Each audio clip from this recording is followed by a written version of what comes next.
Tapi kalau dari Mbak Selvi sendiri gimana Mbak melihatnya? Ya insya Allah ada jalanan Mbak yang terbaik saya serahkan sama Bang Acong. Gimana mungkin Bang Acong sebagai kuasa hukumnya?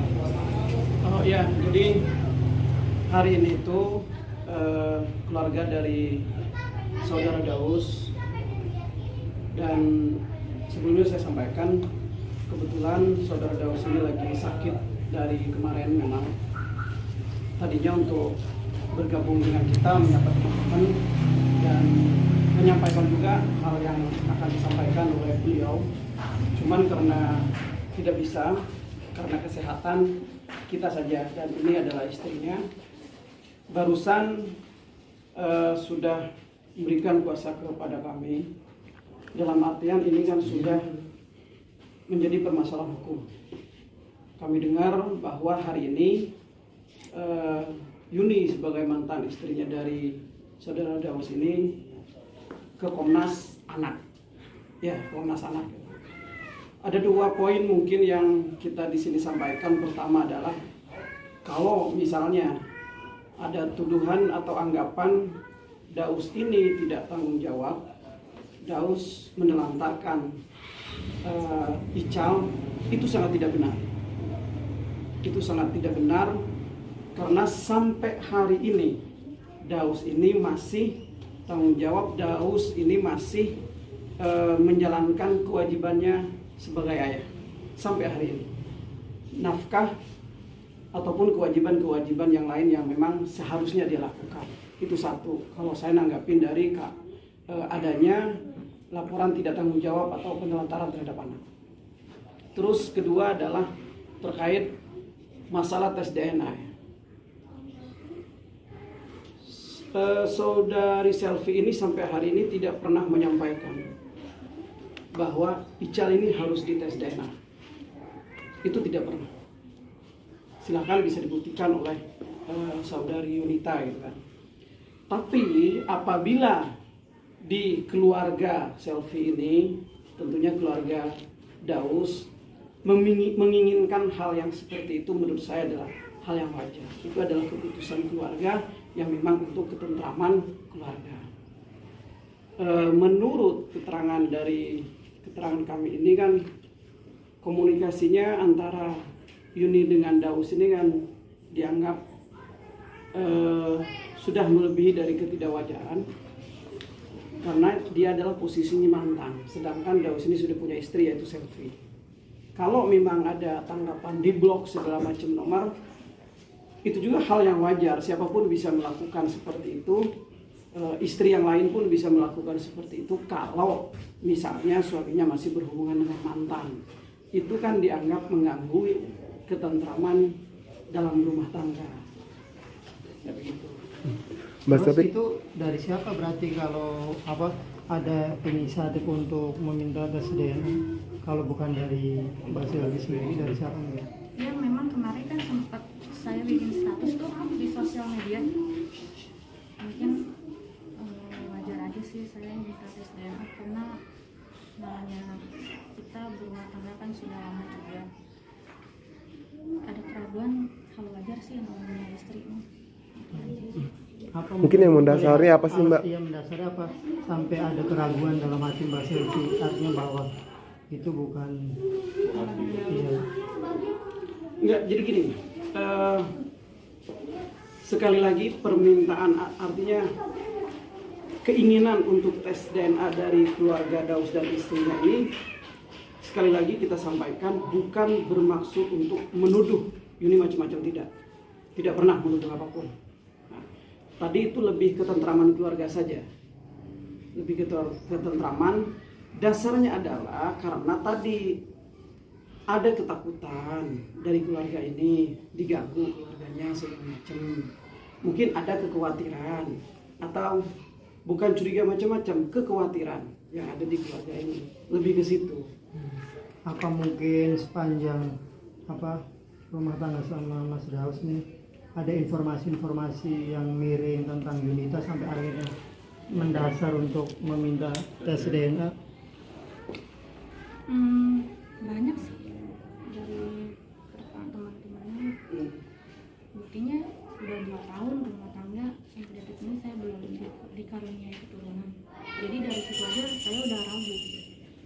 Polda siap untuk dites DNA, cuman dia minta semua biaya yang menanggung dari pihak masyarakat yang bahasa itu. Gimana? Kalau memang Yuni ini sudah siap, justru itu lebih baik. Artinya ada kesiapan antara dua pihak nih. Berarti nanti ada keterbukaan antara pihak keluarga Daus, maksudnya Daus dengan Selfie dan Yuni. Itu lebih bagus. Kalau masalah biaya itu kan bisa dibicarakan kapanpun itu. Yang penting kesiapannya dulu. Kalau dia misalnya mau, gitu. Kalau dia misalnya mau apa yang diinginkan oleh saudara Selfie ini. Gitu. Tapi mungkin gimana sih? Tadi Komnas Anak menyampaikan dalam waktu yang dekat akan dipanggil Mas Selfie sama Mas Daus. Oh, itu nggak masalah. Setiap warga negara boleh melakukan apapun, melaporkan apapun ke instansi terkait, baik kepolisian ataupun ke Komnas Anak, ke lembaga-lembaga perlindungan anak lainnya. Itu hak. Namun yang jelas kalau misalnya ada pemanggilan, kami ya siap untuk menghadiri panggilan itu. Kami siap untuk melakukan klarifikasi ke Komnas Anak. Bahkan apapun kita sudah siap. Dari keluarga Daus dan dari Daus dan istrinya ini, apapun sudah siap. Tapi kalau soal kabar katanya nggak menafkahi sampai benar Mas. Oh, Mas, kenapa ya? Karena sampai detik ini memang Bang Daus masih nafkahin. Tahu sendiri kan, pandemi ini udah hampir berapa bulan. Di rumah terus, Bang Daus nggak kemana-mana. Saya saksi hidupnya di rumah. Jadi saya tahu dari Bang Daus, saya tahu lagi di rumah atau lagi nggak di rumah, lagi nggak ada uang dan nggak ada uang tuh saya tahu. Dari situ saya udah tahu gitu. Jadi nggak benar semuanya. Orang baru berapa bulan ya nggak selama ini masih nafkahin kok. Kecuali dari awal itu bayi lahir, nah mungkin nggak mau lepas tangan dan tidak mau bertanggung jawab dan tidak menafkahi sampai detik kan masih nafkahin. Karena kan memang pandemi ini nih, kita tidak bisa mengasih uang bulanan gitu. Sebenarnya sih cuman masalah uang bulanan sih yang diperpanjang. Soal masalah nilai lah ya. Iya. Terakhir kapan ngasihnya?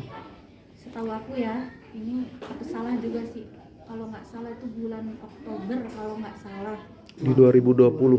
Ya sekarang Bu. 4 bulanan deh kalau nggak salah. Itu yang bulanan. Tapi kalau misalnya ada kebutuhan lain katanya, memang dipenuhi seperti misalnya kalau butuh kacamata, Iya betul. Ini butuh ada dasar, saksinya Pak. terus dia intinya kepentingan yang lain, misalnya bensin mau kemana masih dipenuhi. Artinya begini loh, kewajiban dari seorang ayah sampai saat ini tidak pernah Daus ini hindari. Artinya dia melakukan kewajibannya. Cuman masalah nilai ini ya kita harus paham dong, apalagi keadaan sekarang pandemi. Nilai ini kan gimana kemampuan sama keadaan. Kalau keadaannya misalnya lagi turun kan nggak mungkin kita harus ngasih naik dan lebih gitu kan. Yang penting tercukupi dulu. Apa yang kebutuhan utamanya itu tercukupi. Terus dia misalnya lagi butuh walaupun bukan bulanan itu masih tercukupi sampai hari ini. Tapi Joni selama 4 bulan terakhir nggak ada komunikasi kan dari Bang Daus untuk istilahnya meminta pengertian karena memang kondisinya lagi seperti ini, jadi Nggak ngasih. ada pengertian kalau misalnya memang tidak bisa ngasih atau tidak bisa ngasih yang seharusnya gitu Bang. Dari pihak Bang Daus atau dari pihak Bang Daus ada coba komunikasi seperti itu nggak? Jadi dari WhatsApp-nya Mbak Yuni ini sama Bang Daus ini saya udah baca semua kan isinya itu. Yaitu kenapa Bang Daus nggak mau balas WhatsApp-nya Yuni tersebut? Ya itu mungkin tujuannya lagi nggak ada keuangan, pemasukan juga nggak ada. Kita makan aja udah alhamdulillah gitu loh. Makanya aku kenapa mau ikut campur masalah ini gitu. Dimanapun aku istri, wajar saya tahu hal-hal kayak gitu harus tahu gitu. Kenapa saya blok? Ya itu mungkin gimana ya, udah Biar lewat selfie kan. Jadi gini, dia di blok ini karena masih ada kecemburuan lah dari istri yang sah sekarang kepada mantan. Di blok itu biar menyampaikan lewat selfie ini sebagai istrinya. Komunikasinya pengennya ini biar lewat selfie walaupun itu adalah alasan anak gitu. Tidak langsung ke Daus ini gitu. Artinya masih hal yang wajar kita kalau misalnya cemburu itu kan, karena istri yang sah itu adalah selfie. Artinya dia punya hak untuk cemburu, menutup akses bukan berarti tidak ngasih jalan. Menutup akses tapi masih ngasih jalan untuk lewat selfie ini, tidak harus langsung ke Daus. Artinya emang karena kondisi COVID yang sampai akhirnya nggak bisa ngasih nafkah ke Mbak Yunita. Iya, alasannya. Udah bang. Tapi nafkah masih ngasih. Nafkah masih Sesuai dengan perjanjian yang ditentukan pada saat itu. Ya, sesuai dengan perjanjian pada saat itu, uang bulanan, nafkah yang Ada batasan nominal nggak sih waktu itu keputusannya? Ada nggak batasannya? iya ada Oh. ada kan, tapi aku nggak mau cerita di sini. Tapi ngasihnya sesuai itu. Sesuai. Nah itu pun udah, maaf nih saya ini ngomongin lagi. Bang Daus sudah ngasih uang bulanan, tapi contoh masih ada dari uang bulanan itu masih minta lagi gitu. Dari apa? Buat apa katanya? Contoh untuk jemput si anak ini, tapi tolong bensinnya minta, tolong buat bensinnya ya atau gimana gitu. Nah itu seharusnya uang bulanan itu tuh udah semuanya Include lah. maksud saya. Kenapa harus lebih dari uang bulanan itu, kenapa harus minta lagi ke saya, ke suami saya gitu. Maksudnya begini, jangan sampai Yuni ini atau dari Daus ini dimanfaatkan untuk kebutuhan anak, tapi dipakai kepentingan bukan anak saja. Itu yang dimaksud. Gitu. Artinya walaupun setelah bulanan ngasih, ternyata masih ada yang diminta melebihi dari bulanan itu. Gitu. Itu maksudnya tadi. Bang Daus lagi sakit. Mungkin karena terpikat dengan masalah ini juga masih. Dari kemarin dia. Iya, dari kemarin dia udah muntah-muntah, udah sakit. Ya udah lebih baik aku aja yang